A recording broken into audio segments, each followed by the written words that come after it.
Крепкий семейный бизнес жительницы села Кобяй Аксиньи Левиной специализируется на традиционных видах производства – скотоводстве и коневодстве.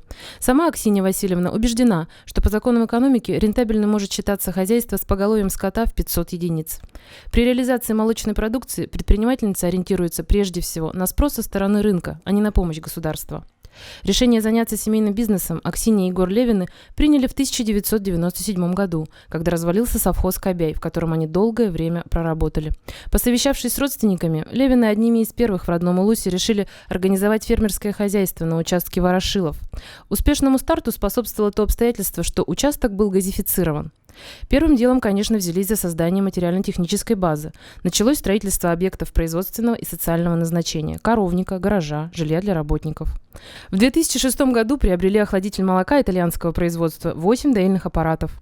По лизинговой системе купили трактор и 4 комбайна, которые крайне необходимы для перевозки сена и различных сельскохозяйственных нужд. В Ворошилове также имеется своя пилорама.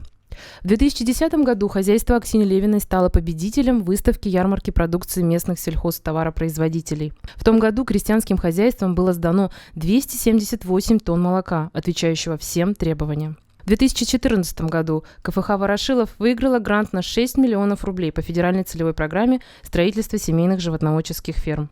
На эти средства было решено построить полностью механизированный комплекс на 100 голов. На данный момент объект уже готов и подключен к газу. Как сообщила ИСИА глава хозяйства Аксинья Левина, нынешняя зимовка проходит успешно. Сегодня поголовье составляет 400 единиц крупного рогатого скота, в том числе 150 дойных коров. В хозяйстве работает 13 человек.